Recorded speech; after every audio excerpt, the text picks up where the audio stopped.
Chers amis, je te souhaiter un très chaleureux Shabbat Shalom depuis Yerushalayim, Ira Kodesh, la ville sainte, notre Parasha Kitissa, le veau d'or. Moshe Rabbeinu casse les tables de la loi, des tables de la loi divines, écrites par le doigt de Dieu.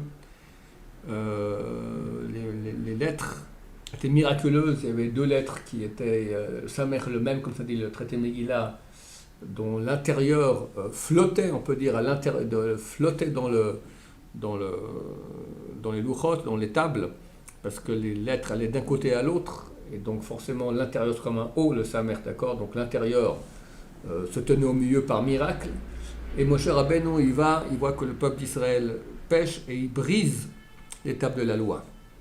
Tout à la fin de la Torah, le dernier verset, il nous dit que, ou le Chol Hayad HaChazaka, la main puissante de Moshe, Chazal disent, Rashi le ramène, qu'il a reçu la Torah, donc les tables de la loi, par ses mains. Recevoir des tables de la loi qui sont divines comme ça, il faut avoir un potentiel spirituel absolument colossal, ce qu'il avait, sa main puissante.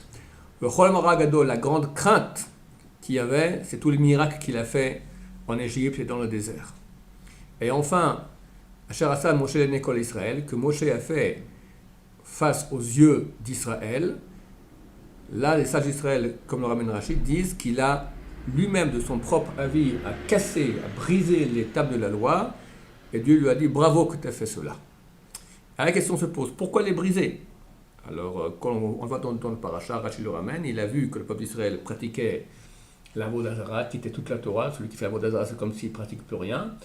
Alors Moshe s'est dit, pour une mitzvah qu'il y a dans la Torah, par exemple le sacrifice pascal, si quelqu'un fait l'Avodah Zarah, il n'a pas le droit de faire ce sacrifice-là, alors toute la Torah a plus forte raison, il ne peut pas la pratiquer s'il fait l'Avodah Zarah. Donc il a brisé les tables de la loi et Dieu l'a félicité.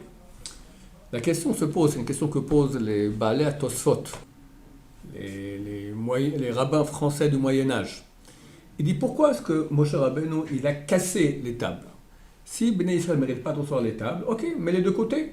Tu les mets dans ta tente quelque part, tu les caches quelque part, et tu vas, tu les corriges, ils font tchouva, et après tu ramènes les tables. Pourquoi les briser? Et les Baalei Tosafot donnent une réponse absolument phénoménale. Personne aujourd'hui aurait pu dire une chose pareille. Bon, ce sont des grands de Torah du Moyen-Âge. Ils disent que Moshe Rabbeinu est au haut de la montagne avec Dieu. Dieu lui dit « Descends, car ton peuple a péché. » Ils ont fait le veau d'or. Moshe descend. Mais, vu qu'il doit maintenant soutenir les tables de la loi, elles sont lourdes. Et il descend plus lentement. En attendant, il continue à pécher. Encore un juif va faire un péché. Encore un juif va faire un péché.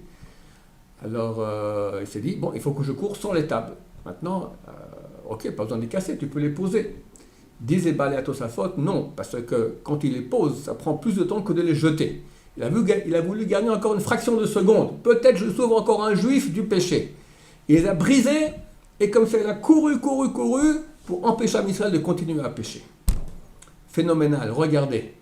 Et le Baalei Tosafot apprennent de cela, qui disent, si on voit quelqu'un qui va faire un péché, on peut même poser le Sefer Torah par terre, et courir par terre, et courir pour l'empêcher de faire le péché. Combien c'est grand d'empêcher un juif de faire un péché. Chers amis, beaucoup de gens pensent, et moi-même aussi, que nous sommes au bord d'une guerre mondiale.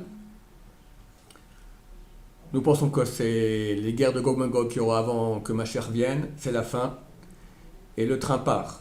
Mais on peut encore gagner quelques personnes qui vont rentrer dans le train. Comme avait dit un grand rave, le Rav Shapira, Moshe Shapira, un des plus grands penseurs ashkénazes de notre génération, il a dit en France, il y a une chose qui s'appelle le métro. Et quand les portes se ferment, alors il y a une sonnette. Il dit, la sonnette est en train de sonner. Et bientôt les portes se ferment. Qui pourra voir Mashiach? Qui pourra faire partie de ce destin extraordinaire de l'époque messianique? Il y a beaucoup de nos frères qui sont encore loin. Il faut les ramener. Même quelqu'un qui n'est pas si loin, l'empêcher de faire plus de péchés, lui faire plus de mitzvot. Mitzvah énorme, c'est les derniers moments maintenant. On peut casser les tables de la loi divine pour empêcher un juif de faire un péché. Un juif, regardez l'importance que ça a. Donc je vous encourage tous maintenant à parler à vos proches, à ceux qui sont moins proches, tout ce qu'on peut faire maintenant pour sensibiliser les gens. Regardez, c'est la fin, il se peut que c'est la fin, faites tchouva, ramène. Qui sait? On pourra sauver la vie peut-être d'une personne, ça suffit déjà. Sauver la vie qui pourra avoir Mashiach, que normalement il n'aurait pas eu droit au Mashiach. C'est énorme. Faites tous un Shabbat Shalom, plein de joie, plein de tchouva, plein de bonheur, plein de présence divine dans vos maisons. Amen va Amen. Shabbat Shalom, on vous rach.